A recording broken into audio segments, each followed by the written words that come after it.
Assalamu alaikum dear audience, this is Mohammed Khan Mehdi with Inside Reality।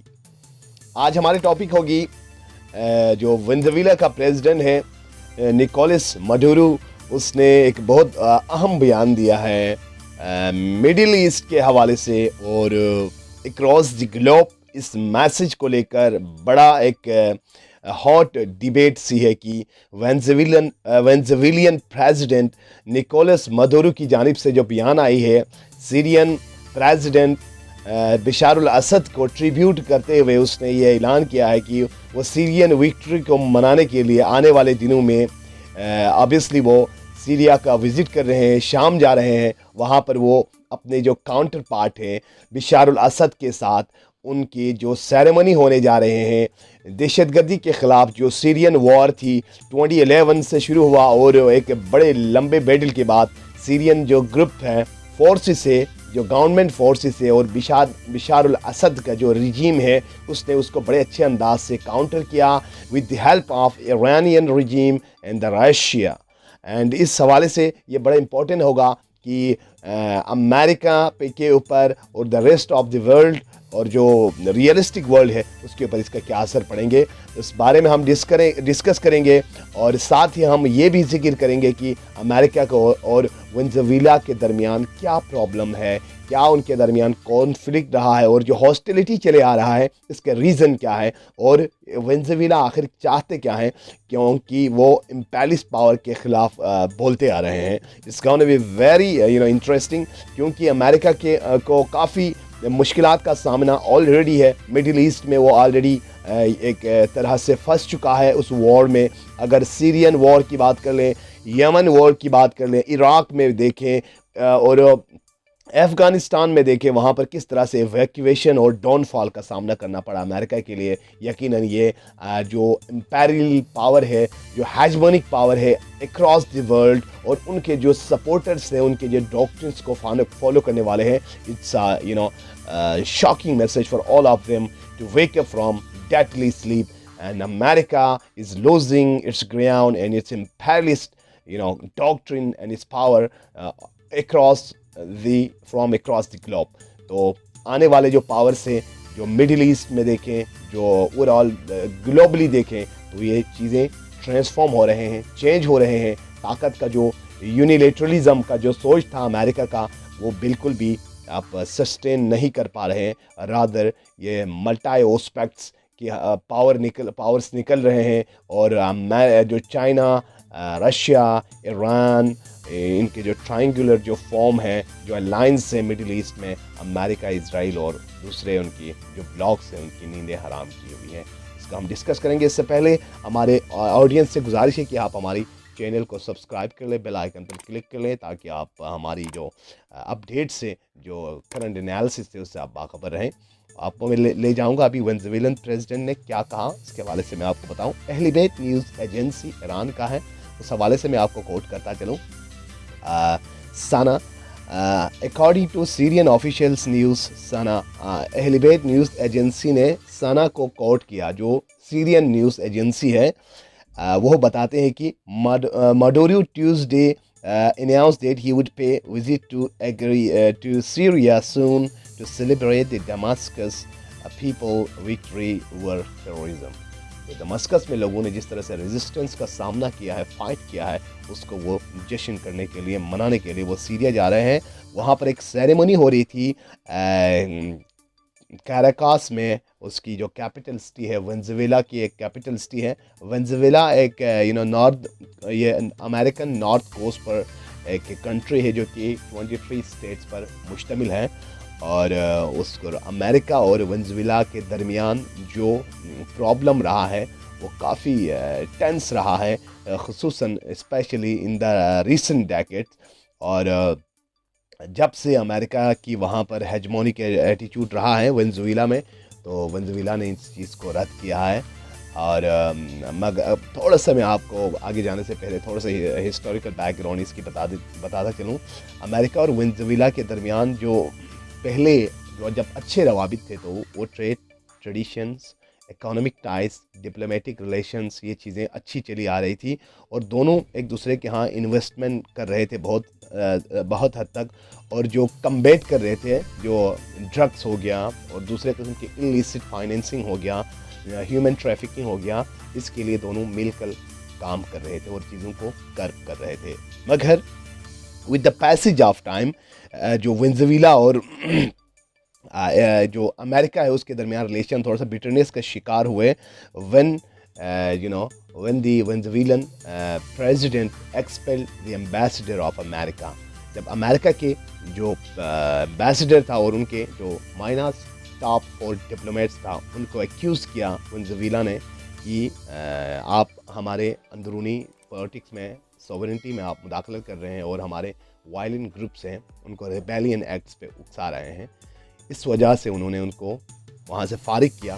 तो America और उनके दरमियान situation बिगड़ता गया और यूँ अमेरिका ने वेनेजुएला ने अमेरिका के ख़िलाफ़ एक लिहाज से समझे कि ऐलान जंग की और अमेरिका की प्रेसिडेंट बराक हुसैन ओबामा के दौर में 2009 में थोड़ा सा बिटरनेस का शिकार था। मगर डोनाल्ड ट्रंप आए तो फिर हालत जो सिचुएशन थी और भी अब तक बदतर हो गया। On 23rd January during the election, Venezuelan presidential crisis, जब वहाँ पर जो सदारती इंतखाब हुआ तो वेनेजुएला के जो प्रेसिडेंट था निकोलस मडूरो, वो वाज़ी अक्सरियत से जीत गया था। मगर मगरिब और उसके जो दूसरे हिमायत याफ्ता जो ग्रेट पावर्स थे, उनकी इमा पर वहाँ इलेक्शन में फ्रॉड और जिस तरह हमारे यहाँ कॉमन है इलेक्शन को रिगिंग करवाया गया और उनके जो अपोजिशन पार्टीज़ थे उनको जितवाया एक गैर कानूनी तरीके से। जॉन गाइडो उसको कहते हैं, अपोजिशन लीडर था जॉन गाइडो, उसको यूनाइटेड स्टेट ऑफ अमेरिका ने उसको अपोजिशन लीडर के तौर पर रिकॉग्नाइज़ किया। और उसके साथ कई और जो रियासतें थीं, कई और जो कंट्रीज़ थी जो अमेरिका को की ईमा पर चलते थे, उन्होंने भी उसको तस्लीम किया और उसको इंटरिम प्रेसिडेंट के तौर पर लाने के लिए इक़दाम शुरू किया। इसके साथ ही जो निकोलस मडूरो था और उसके गवर्नमेंट और उसके पार्टीज़ ने दूसरे पार्टीज़ पर जो गाइडो के पार्टी पर सैंक्शन लगाए और अमेरिका के दरमियान अमेरिका और वेनेजुएला के दरमियान बहुत एक सर्द जंग सी चली और अमेरिका ने बहुत सारे क्रिपलिंग सैंक्शंस लगा दिए वेनेजुएला के ऊपर। उनके ऊपर ऑयल और दूसरे इकोनॉमिक जो बेसिक कमोडिटीज़ थे और डिप्लोमेटिक टाई से उसको कता किया और एक सैंक्शन लगाए। और उस मौका पर ईरान को एक चांस मिलते हैं कि वो यहाँ जाकर वेनेजुएला के लिए उन्होंने ऑयल फराहम कर लिए और कुछ अरब कंट्रीज़ के ज़रिए वो अपने एनर्जी क्राइसिस को इम्प्रूव करते हैं, उसको क्वेंच करते हैं। यूँ सूरत हाल और भी बिगड़ता गया और अब जो सिचुएशन है वो जो हेजमोनिक पावर्स इम्पेरियलिज्म, वो चाहते नहीं है कि वेनेजुएला की कोई दूसरा मुल्क अपने सोवरेनिटी में आकर उसके लिए चैलेंज कर सके। तो उन्होंने रिसेंटली ये जो स्टेटमेंट दिया है सीरिया जाने का, वो इसी एक शाखसानी की एक कड़ी है। उनका स्पीच बड़ा इंटरेस्टिंग था जब वो सीरियन एम्बेसडर के शान में कुछ वो वहाँ पर सेशन कर रहे थे। तो उनका कहना था कि उसने बिशार अल असद की तारीफ़ की। He praised Syrian Bashar Press TV कहते हैं, he praised Syrian Assad for his heroic stance against America against US based terrorist. जो मगरिब के हिमायत याफ्ता दहशत गर्दों के ख़िलाफ़ उसने काफ़ी हद तक सराहा सीरियन प्रेसिडेंट की बोल्ड स्टांस। वो लड़खड़ा नहीं गए, उसके ख़िलाफ़ जितने भी महाज खोले गए, सऊदीया, अमेरिका, इजराइल, उनके जो ब्लॉक्स थे उन्होंने काफ़ी हद तक इसको इंसर्कल करने की कोशिश की और सीरिया में एक सिविल वॉर हो गई और लाखों जानों का ज़िया हो गया और सीरियन प्रेसिडेंट बिशार अल असद पर कई कातलाने हमले हुए, अगर वो बाल बच गए फिर भी। और उसको धमकी भी दी गई मारने के लिए डायरेक्टली इजराइल और अमेरिकन रिजीम्स ने कि आप बाज आ जाए, अदरवाइज़ आपको मरवा दिया जाएगा। मगर वो अपने मौक़िफ़ पर खड़े रहे और एक लेजिटिमेट तरीके से फिर वो सदारती इंतखाब में कामयाब हो जाते हैं और 95% से ज़्यादा वो वोट लेकर उभरते हैं। तो मुज़ाहमती जो तहरीक है उनके लिए एक और स्ट्रेंथ मिल गई और वेनेजुएलियन प्रेसिडेंट जो निकोलस मडूरो साहब है वो भी इनकी सपोर्टर है वो सपोर्ट करते आ रहे हैं, वो भी मुज़ाहमती जो एम्पेलियस्ट सोच है उसको वो कता करता हुआ नज़र आता है। He also proposed an idea of holding an exhibition for the economy and investment in Damascus. उन्होंने ये तजवीज़ भी दिया है कि दमस्कस में एक बहुत बड़ा इंटरनेशनल एग्जीबिशन रखा जाए जिसमें सीरिया के लिए जो वॉर स्ट्राइकन कंट्री है उसकी जो टूटे फूटे इंफ्रास्ट्रक्चर है उसको रीबिल्ड करने के लिए, रिकन्स्ट्रक्ट करने के लिए एक एग्जीबिशन भी रखा जाए ताकि इंटरनेशनल कम्युनिटी इसको कोऑपरेट करे और कोलैबोरेट कर लें। और साथ ही साथ ये भी बड़ा इंटरेस्टिंग है कि अमेरिका और ईरान की जो राइवलरी है ये किसी से ढकी छुपी नहीं है, बहुत स्टांच एनिमीज है एक दूसरे के। इसको के ऊपर अमेरिका को और डिग्रेड करने के लिए उसके काफ़ी स्टेटमेंट्स आते रहे हैं इन द रिसेंट डेकेड्स में। वो काफ़ी अमेरिका के ख़िलाफ़ धुआंधार स्पीच करते हैं और आगे जाकर उन्होंने कहना है वो सैयद अली ख़ामनेई की क़यादत की वो तारीफ़ करते हैं और कहते हैं I saw Sayyid Ali Khamenei man of great wisdom and intelligence. Sayyid Ali Khamenei की तारीफ़ करते हुए कहते हैं सैयद अली ख़ामनेई ईरान का रहबर मुअज़्ज़म और सुप्रीम लीडर है। उसके बारे में कहना है कि वो बहुत बड़ा वाइस है, जेंटल है, ज़हीन है और उन्होंने जो रेजिस्टेंस जो स्टांस लिया है जो इम्पेरियलिस्ट पावर के ख़िलाफ़, ये निहायत ही संजीदा फ़ैसला है। और मैं आपको सना न्यूज़ एजेंसी के हवाले से बता दूं तो वो कहते हैं relations with the Islamic Republic of Iran has always been good. अब इसको वो कहते हैं कि ईरान के साथ जो उनका रिलेशन रहा है वो अच्छा रहा है मगर उसको अभी और स्ट्रेंथन करना चाहते हैं। With the emergence of China the US policies have been spoiled in the region and globally it has been tarnished. Now new power is gonna be emerge. अब आने वाला दौर है वो नए पावर के उभरने का दौर है। अमेरिकन यूनिलेटरलिज्म जो सोच है उसको काफ़ी धचका लगा है और अमेरिका को चाहे कि वो होश के नाखून ले ले और मुल्कों को ट्रीट करने के लिए वो पावर और जो कोएर्जन का जो सोच है उसको तर्क कर लें। रादर अमेरिका को चाहिए कि पहले वाली अमेरिकन पोजीशन नहीं रही जब वो जबर मुसलसल और जुल्म बर्बरियत का बाजार गर्म करके अपने कुछ ज़मीर फरोश मुल्कों के ज़रिए वो सैंक्शंस लगाते थे मुल्कों के ऊपर। अब सैंक्शंस का तोड़ भी निकल आया है कि अमेरिका के सैंक्शंस मजीद सैंक्शंस नहीं रहा क्योंकि पावर जो है अमेरिका के हाथ से निकल रहे, जो पावर गेम है अमेरिका के हाथ से निकल कर अमेरिका तन्हाई का शिकार हो रहे हैं, ख्वाह वो इकोनॉमिक ग्राउंड में हो वो या मिलिटरीली अमेरिका को हजीमत का सामना करना पड़ा है। और उन्होंने बहुत सारी ऐसी he agreed on several new plans with the Ebrahim Raisi की जो हुकूमत है उसको भी उन्होंने खुश आमदीद कहा और कहा कि रईसी के साथ वो एक अच्छे ताल्लुकात का ख्वाह है। और रिसेंटली कासिम सुलेमानी की जो डेथ को लेकर, एसेसिनेशन को लेकर उसने कहा था I was surprise to meet Qasem Soleimani and he was simple optimistic and a brave man. I thank God for ever meeting him. अल्लाह का शुक्र अदा करता हूँ कि मैंने सर कासिम सुलेमानी को मिला। ये वो एक सिंपल, सादा और यकीनन एक बहुत बहादुर जनरल थे। तो एक तगड़ा मैसेज दिया उन्होंने मगरबी क़ुव्वतों के लिए, एक यकीनन एक चौंका देने वाला एक जो वेस्ट से ही अपने सामने से ही उन्होंने एक रिस्पॉन्स दिया है कि मगरिब के दौर अब ख़त्म हो चुका है, आने वाले दौर वो रेजिस्टेंस वाले दौर का। He stress the implementation of learning from the horrific crimes such as crime of assassinating Qasem Sulemani.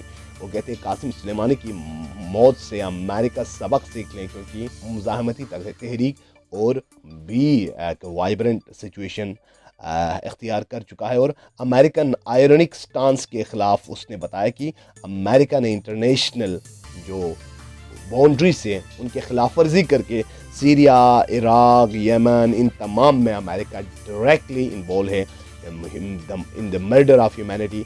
Innocent kids को मारने में, बूढ़े लोगों को मारने में, बच्चों को मारने में। इस तरह से ये एक जेन्युइन मैसेज उन्होंने दिया है पैलेस्टाइन। और निहायत इंटरेस्टिंग आज की टॉपिक इसलिए भी है क्योंकि मैंने इसलिए रखा क्योंकि यहाँ पर पैलेस्टाइन इशू के बारे में भी उसने अपना मौक़िफ़ दिया और कश्मीर कॉज के बारे में भी उसने बड़ा क्लियर एक विविड रिस्पॉन्स दिया अमेरिका को। उसका कहना था president Maduro said that no one in the world dares to ask Caracas to abandon Palestine cause it is sin to simply think about abandoning Palestine।